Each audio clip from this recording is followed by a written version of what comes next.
Bienvenidos a Doctor Med, con ustedes su patrocinador, mi persona, Dr. Luis Carlos Eduardo Solís. Doctor Med es una plataforma virtual y digital que tiene por objetivo el estudio de la medicina para el personal de salud y, hablando de salud, para el personal que no es de la salud, con palabras ya más sencillas. Pero por ahora vamos a hablar para el personal de salud.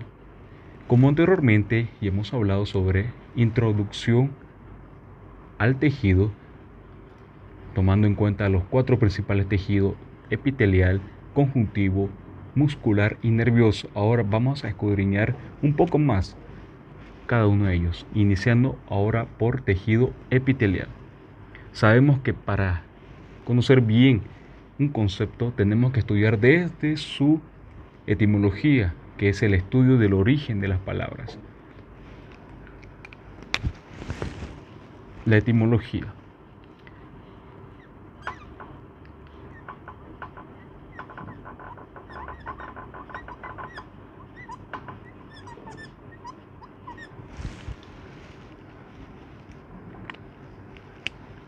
Epitelio proviene del latín epitelium,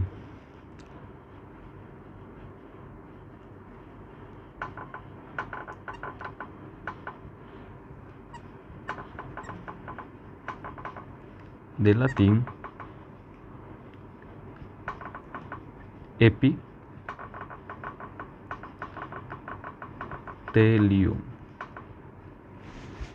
y a su vez de su raíz griega, que resulta ser de la unión de dos palabras: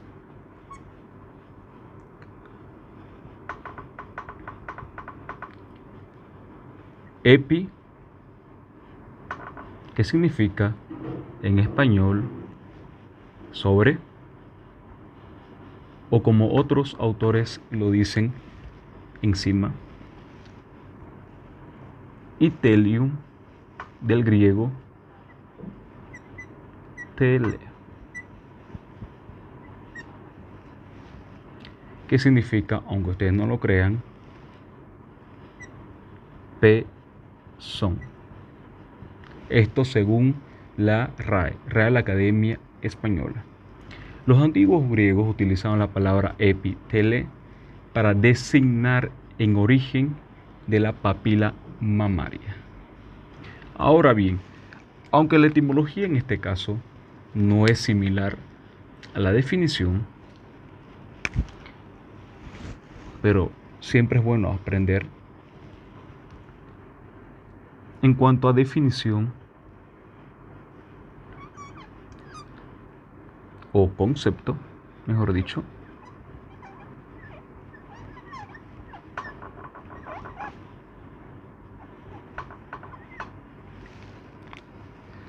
el epitelio primeramente es un tejido, el cual es avascular, que está compuesto por células de diferentes formas y también en diferentes extractos, que puede ser uno o varios.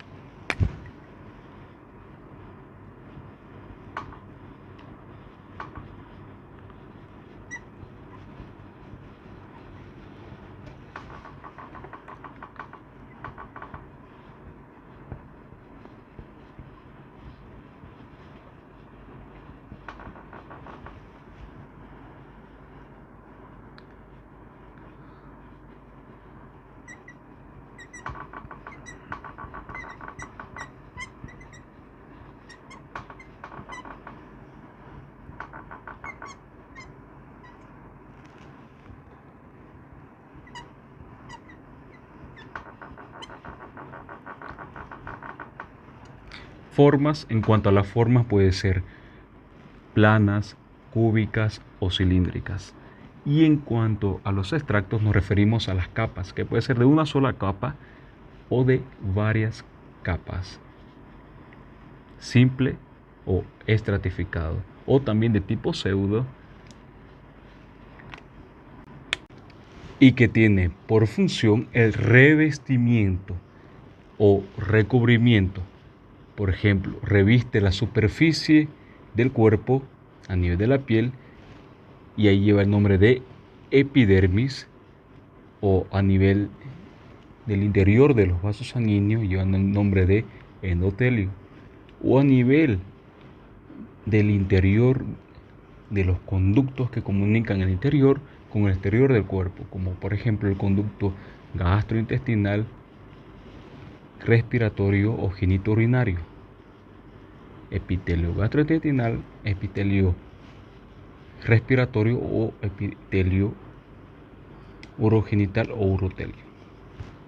Bien, ahora vamos a hablar sobre las características.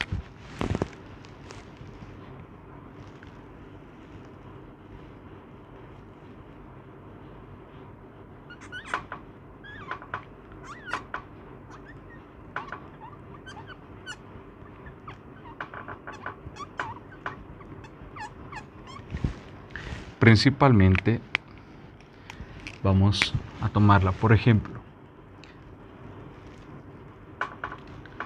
la estrechez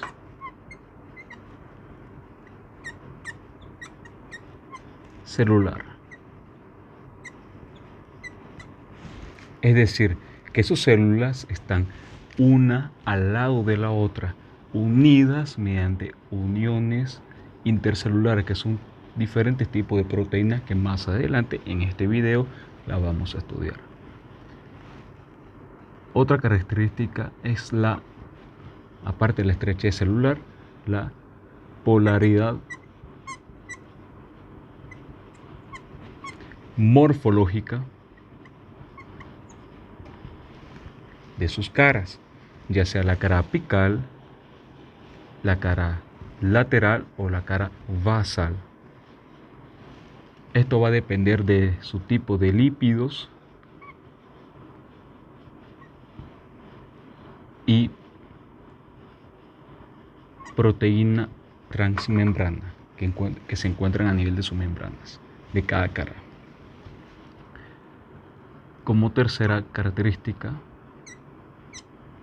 está su membrana basal.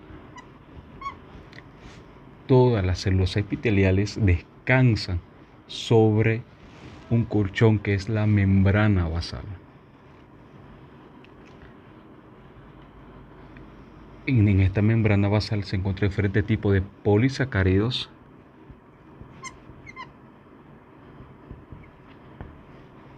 y proteínas, entre ellas la de colágeno, que más adelante lo vamos a estudiar. Bien, podemos aumentar una última que se encuentra sobre una superficie, en contacto con una superficie libre.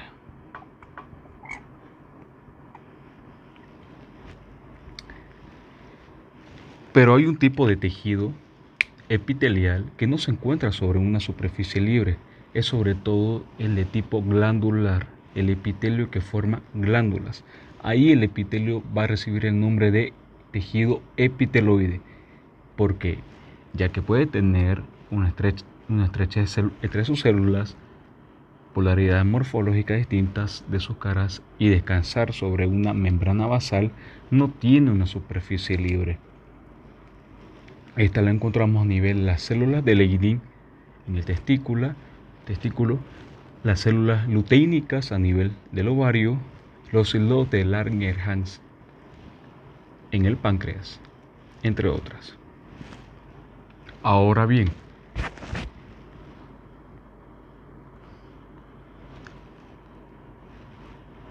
otra característica de estas células que también tienen especialidad, así es. Su especialidad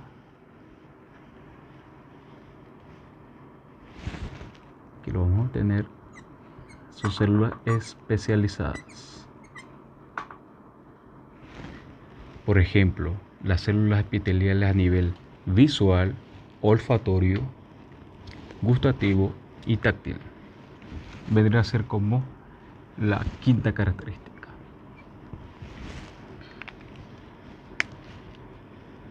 Bien, ahora vamos a hablar sobre también la clasificación del epitelio. El epitelio se clasifica según sus formas y sus extractos. En epitelio simple, estratificado, epitelio de tipo pseudo y epitelio transicional. Ahora bien, el epitelio simple plano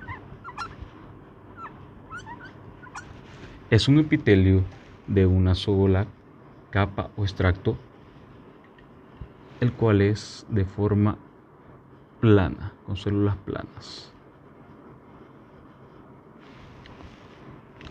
Este tipo de epitelio lo encontramos revistiendo el interior de los vasos sanguíneos, donde lleva el nombre de endotelio, revistiendo el interior del corazón, llevando el nombre de endocardio, revistiendo el interior de las cavidades de la membrana que cubren las grandes cavidades del cuerpo, mesotelio,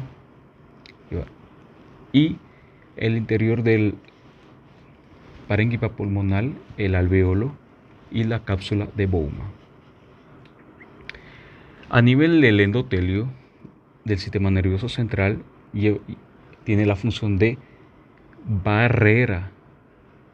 Nos estamos refiriendo a nivel de la barrera hematocefálica, que forma parte de la red de vasos sanguíneos del sistema nervioso central. Intercambio a nivel del alvéolo respiratorio y de la cápsula de Bowman, y lubricación a nivel del mesotelio. Ahora bien, viene el epitelio simple cúbico. Este tipo de célula también es de un solo extracto, pero ya es más alargado. Tiene una forma más o menos cúbica. Lo encontramos revistiendo el epitelio germinativo del ovario, donde ahí tiene función de protección. A nivel del folículo tiroideo, que tiene función de absorción y secreción, y a nivel de los pequeños conductos de las glándulas exocrinas, que tiene función de conducción, y a nivel de los túbulos renales, también la misma función. Ahora bien, viene el epitelio simple cilíndrico.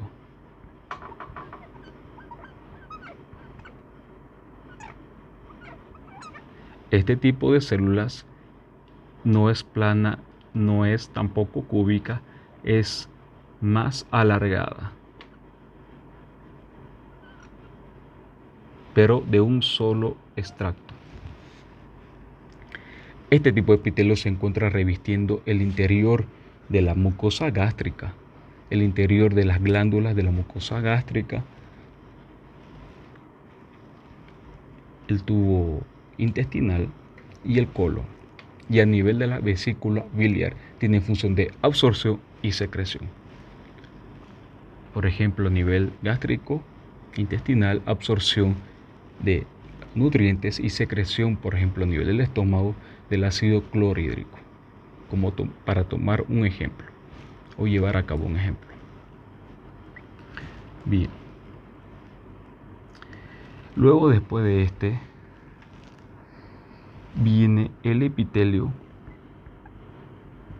pseudo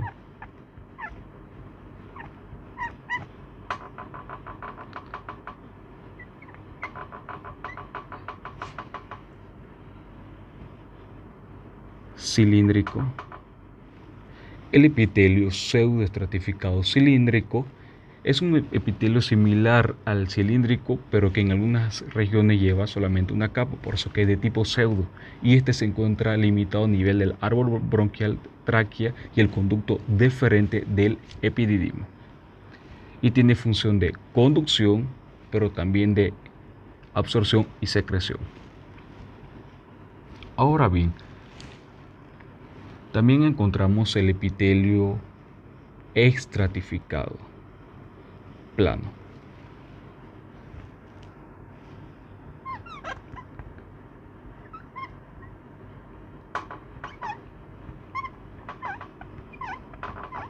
Este se encuentra revistiendo el exterior del cuerpo, que lleva el nombre de epidermis, o también a nivel de la cavidad bucal. Sí, es tejido epitelio estratificado plano, a nivel del conducto esofágico y a nivel de la vagina. Tienen función de barrera y protección.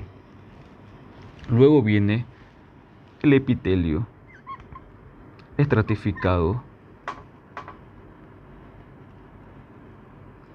cúbico.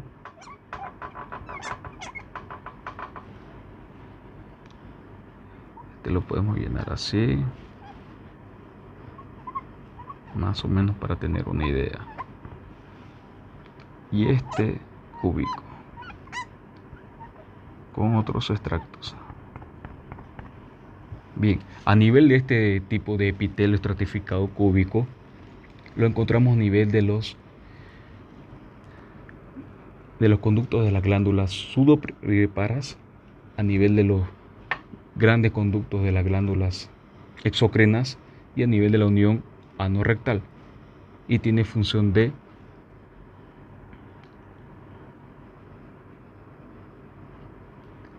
barrera y conducción, y también de protección. Luego encontramos el epitelio estratificado cilíndrico. Este se encuentra revistiendo el interior de los conductos de las glándulas exocrinas y a nivel de la unión anorrectal. Tiene función de barrera y protección. Ahora bien, por último encontramos el epitelio de transición. Este epitelio se ve limitado a nivel de los cálices renales, los uréteres, la uretra y la vejiga, y tienen por función la distensibilidad y también la conducción.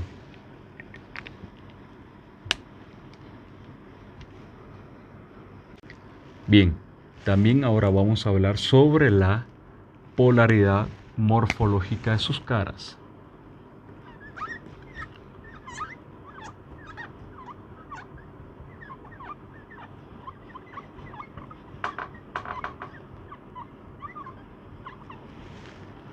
Entre ellas encontramos la cara apical,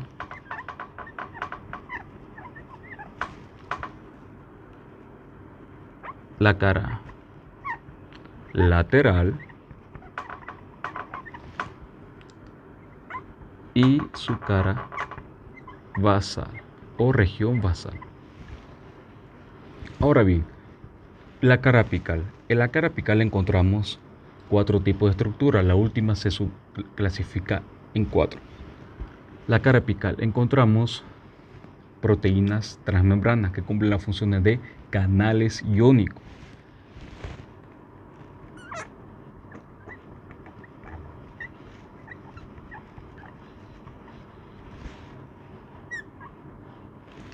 Encontramos también enzimas hidrolasas. Encontramos proteínas de tipo GLUT. Estas son las proteínas que transportan la glucosa al interior de la célula. Y por último encontramos las microvellosidades. Esto se encuentra a nivel de la cara apical, tomando en cuenta que la cara apical, en esta región apical encontramos sus propias estructuras, también que son de tipo vellosidad, Por ejemplo, están las microvellosidades, los enterocilios y los cilios. Las microvellosidades son evaginaciones citoplasmáticas que en su interior contienen filamentos de actina, lo cual tiene un movimiento pasivo y se encuentran en zonas donde hay un transporte activo de agua y electrolitos, por ejemplo, a nivel del epitelio intestinal y a nivel de los túbulos renales. Otro que encontramos son los enterocilios. Los enterocilios están estrictamente a nivel del conducto deferente del epidídimo, que tiene función de absorción, y a nivel del oído interno, que tiene función de mecanorrecepción. Recepciona el sonido para enviarlo al sistema nervioso central. Y luego encontramos los cilios, que son primarios, nodales y móviles. Ahora bien, pasemos a la zona laterales. En la zona lateral de la célula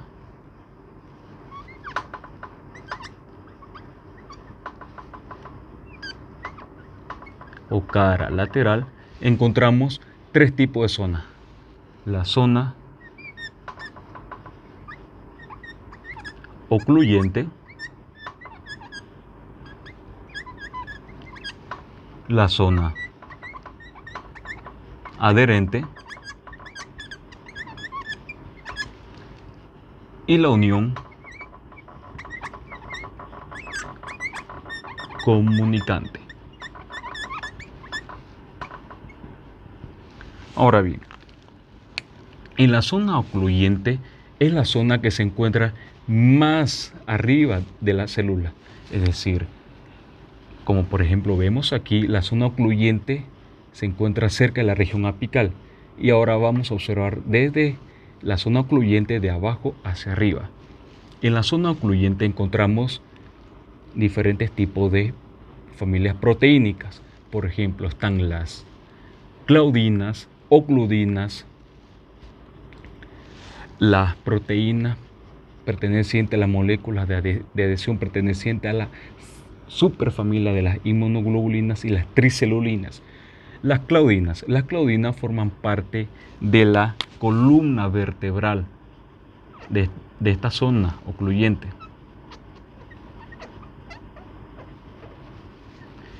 Estas claudinas, sobre todo la C2 y C16, ya le dije que forman parte de la columna vertebral porque forma conductos acuosos, que es por donde entran las moléculas de aguas y solutos, sobre todo a nivel de la C2 y C16. Se observó que a nivel de esta proteína son las alteraciones de hipoacusia congénita. Luego encontramos las proteínas ocludinas.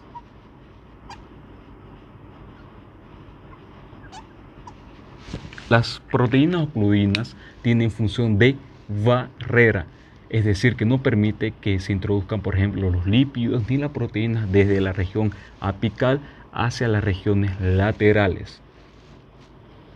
Y es aquí mismo, ojo y mucha atención, es aquí mismo donde los virus destrozan esta proteína para introducirse al epitelio. Por ejemplo, están del adenovirus, del virus de la hepatitis C, entre otros. Luego encontramos las proteínas o moléculas de adhesión celular pertenecientes a la familia de las inmunoglobulinas o de la superfamilia de las inmunoglobulinas. Esta, junto con las claudinas, tiene la función de aumentar la resistencia eléctrica de la membrana celular de la célula, disminuyendo así su permeabilidad celular, haciendo un sellado más potente. Las de tipo JAM. Y luego encontramos por último las tricelulinas.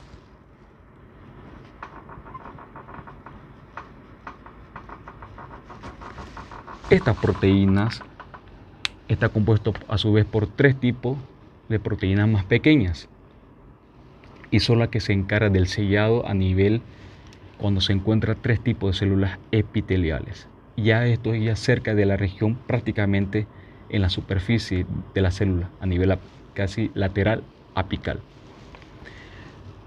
Bien, esta es la zona ocluyente. Ahora vamos a la zona adherente.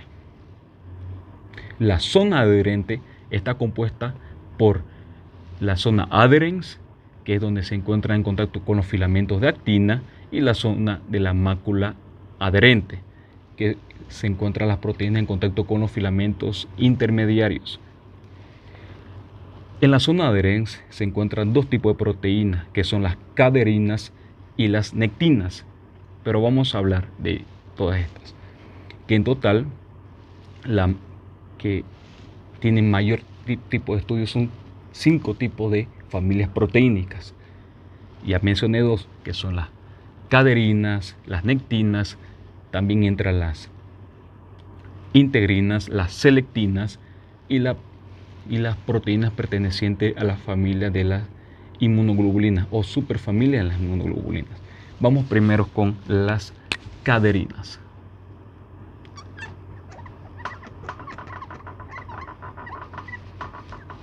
Este tipo de proteínas son dependientes de calcio y tienen una relación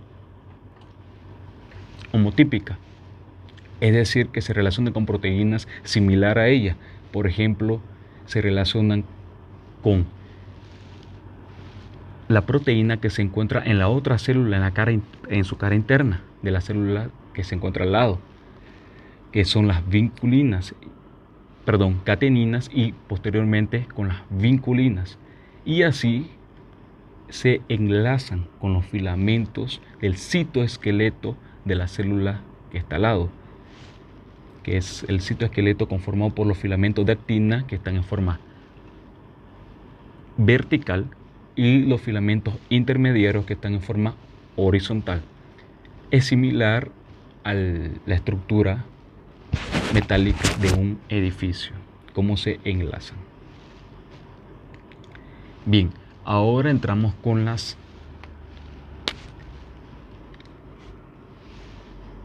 nectinas. Este tipo de proteínas son proteínas que tienen relaciones tanto homotípicas como heterotípicas, es decir, que se unen con células con proteínas, similar a ella, diferente. Esta característica la hace que no pueda tener una buena adhesión celular, pero esto le da virtud para la función del remodelamiento epitelial. Es un tipo de función dinámica, si se puede decir. Luego encontramos,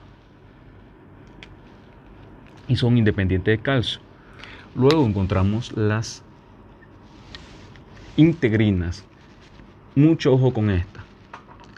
Las integrinas no son proteínas, son glucoproteínas, compuestas por dos subunidades, subunidad alfa y subunidad beta.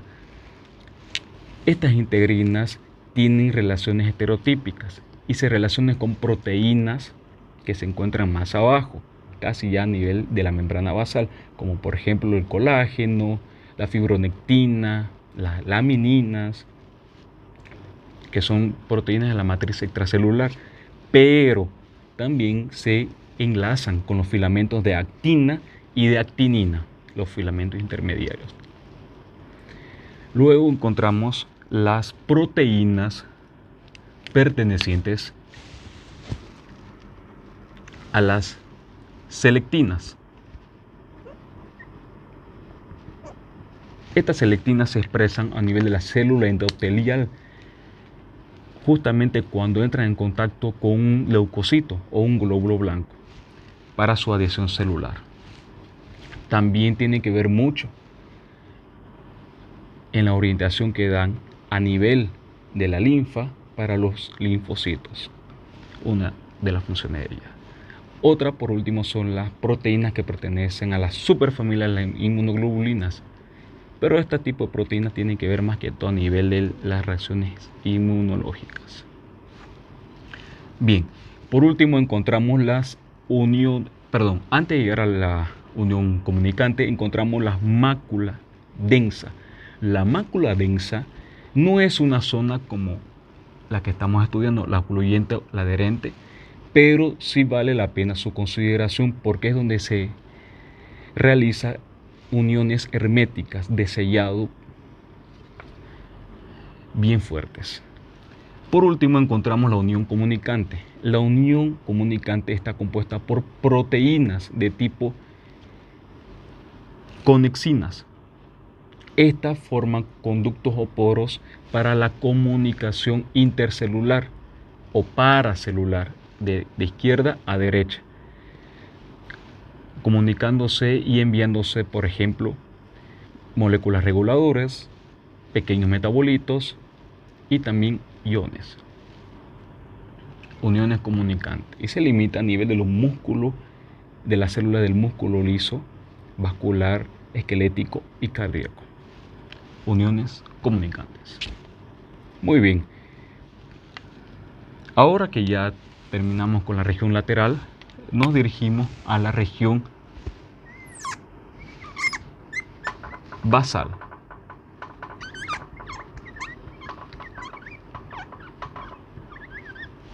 La zona basal está compuesta por tres estructuras. La lámina basal,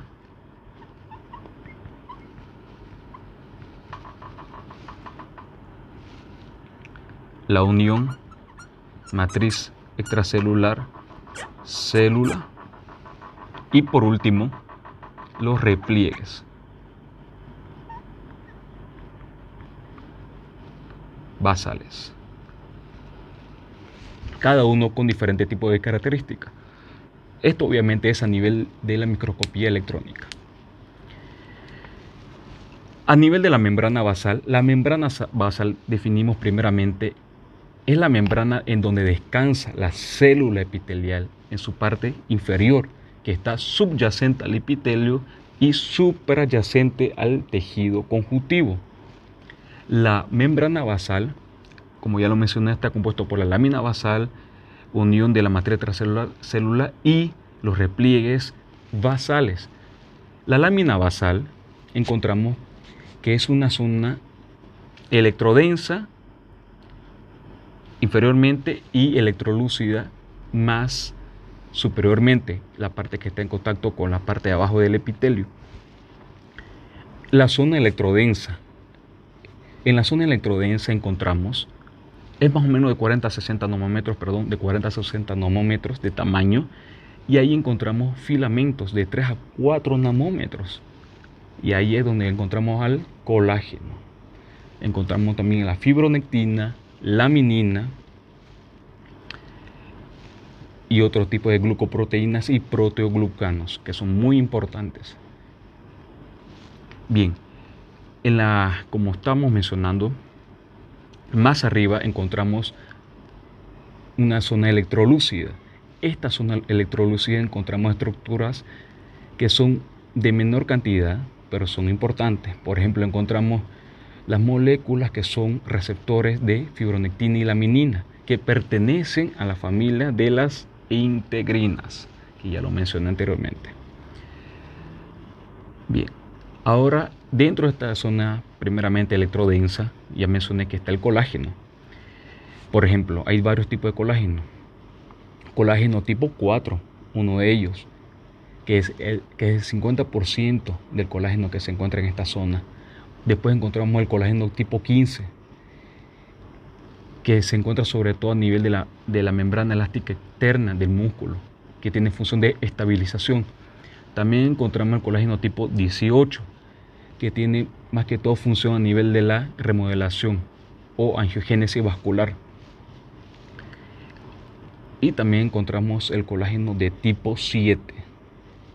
El colágeno tipo 7 son más que todo, podemos llamar filamentos que enlazan con las fibras reticulares que se encuentran ya más abajo y que unen ya la membrana basal con estas fibras reticulares. Bien, también encontramos, como ya lo mencioné, las lamininas. Las lamininas también son ya glucoproteínas en forma de X, que tiene también diferentes tipos de funciones. Luego encontramos también los proteoglucanos, como ser condroitinsulfato, dermatansulfato o heparansulfato. Esto a nivel de la región de la zona basal con su lámina basal. Luego encontramos la unión de la matriz extracelular célula.